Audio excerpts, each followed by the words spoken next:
Então chegou a hora de a gente especificar algumas coisas aqui do CMAS fornecendo um algoritmo, tá? Eu não vou especificar tudo porque tem coisas que são desnecessariamente complexas, né? E o importante aqui é a gente ter essa ideia mais ampla de como funciona o algoritmo, tá? Os detalhes eu não vou entrar aqui, tá? E os detalhes, esses detalhes não vão atrapalhar o entendimento de vocês, né? Tendo essa visão geral do algoritmo vai ser suficiente. E uma coisa que o algoritmo mantém é o número de candidatos. A gente vai chamar de lambda. Lambda é o número de candidatos.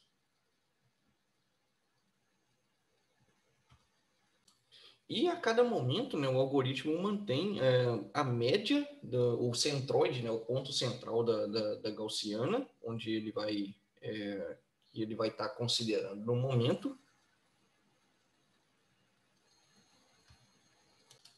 E a matriz de covariância atual, vou colocar aqui matriz, abreviado, né, de covariância, e um sigma aqui, que ele pode ser entendido, né, como o desvio padrão, como a variância aqui, e ele é inicializado, tá, com depois eu vou falar da inicialização aqui, de forma que ele vai amplificar, né, essa matriz de covariância apropriadamente, de acordo com o andamento do algoritmo. Então, ele pode ser entendido tanto como esse desvio padrão, né, essa amplificação da elipse que vai determinar os novos pontos, como o tamanho do passo, né? O quanto que o algoritmo vai expandir a busca, vai tentar buscar pontos mais distantes. Tá? Então, inicialização desses valores aqui. O lambda, ele pode ser um parâmetro, tá? Então, o lambda pode ser fornecido pelo usuário. A média e a matriz de covariância, a média pode inicializar ela aleatória em algum ponto do espaço de estados. Deixa eu colocar aqui embaixo, média, inicialização, tá? Entre parênteses aqui, inicialização aleatória. A matriz de covariância pode inicializar ela como uma identidade, tá? Então, para determinar, se for um caso de duas variáveis, né, vai determinar uma gaussiana redonda ali, né, um círculo em volta da média, e o tamanho do passo, inicializar ele com um valor maior que 0. Tá? Aí não tem uma especificação bem definida. E uma outra coisa que o algoritmo carrega são pesos. Tá?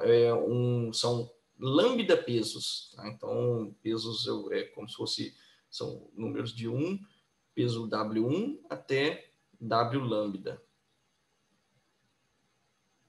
Que é justamente, né, na hora de a gente atualizar a média, eu vou dar pesos diferentes para as soluções. Então, a melhor solução vai ter um peso W1, a segunda melhor vai ter um peso W2, até a lambda melhor ter o peso W lambda ali. E os pesos são inicializados de forma que o somatório deles, somatório dos pesos é 1. Tá? E, enfim, aí tem essa regra aí. E os pesos têm que ser, o primeiro peso tem que ser, pode ser no máximo igual aos outros, não pode ser menor, né? Para você dar um peso maior para o candidato melhor. Né? Então, você pode dar um peso igual, mas não pode dar um peso menor para o candidato que é melhor. Ok? Então, esse é o passo inicial do algoritmo. Isso tudo foi só para inicializar aí. Então, agora vamos à execução, né, do algoritmo. A gente vai ter uma repetição aqui, um laço de repetição. Repete até ficar satisfeito, né, até a solução, até convergir as coisas aqui. Eu vou gerar, então, soluções candidatas, tá? Pontos xi aqui até x lambda. Xi até x lambda. Cada um desses pontos vai ser amostrado pela gaussiana que eu tenho, por uma distribuição normal, centrada em M, e com a matriz de covariância dada pelo desvio padrão aqui, né, pelo tamanho do passo ao quadrado, pela variância ao quadrado, vezes a matriz vezes a covariância que eu calculei anteriormente, tá? Então, isso aqui vai amplificar a minha matriz de covariância, tá? Acho que ela vai ter esse efeito aqui. Naquela visualização interativa, vocês podem fazer um exemplo ali, né? Colocar a matriz de covariância com 1 e qualquer número aqui, x e x, e depois multiplica por uma constante aí, sei lá, vai ficar 2 aqui, 2x e 2x. Aí vocês vão ver o efeito do tanto que vai esticar, né?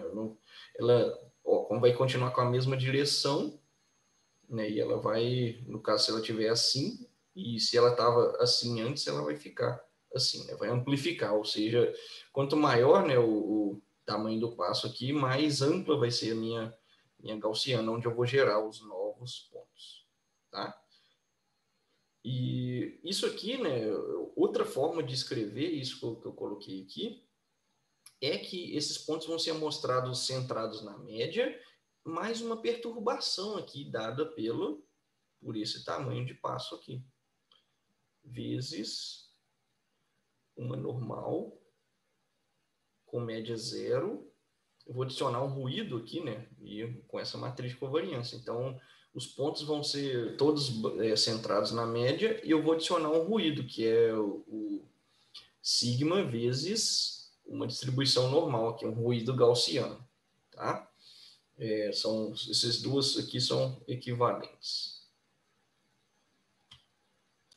Ok, então esse foi o primeiro passo aqui, gerar as soluções de acordo com a minha gaussiana atual. O segundo passo é ordenar essas soluções aqui de acordo com a qualidade delas. Ordena x, izinho aqui pelo fitness. E aí, um ponto interessante, né? Eu estou usando a função de fitness como caixa preta. Eu só vou consultar, me dá o fitness, me avalia esse ponto aqui, me avalia esse outro ponto. E aí eu vou ordenar de acordo com essas avaliações. Ok, então agora só uma correção aqui, né? Estava um xi aqui, então eu vou ordenar o x, né? Como se fosse todas as soluções pelo fitness. Então, xi vai ter o melhor fitness. Isso é o melhor candidato. X1, né? X1, melhor candidato. X2 é o segundo melhor e assim por diante. Tá? E agora eu vou atualizar. Opa, perdão. Voltando. Atualizar a minha nova média. Aliás, isso é importante no algoritmo, tá? Primeiro eu atualizo a matriz de covariância.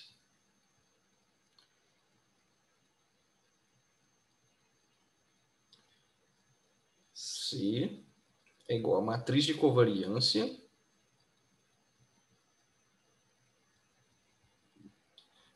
das mi é um outro número aqui, das mi melhores, dos mi melhores candidatos.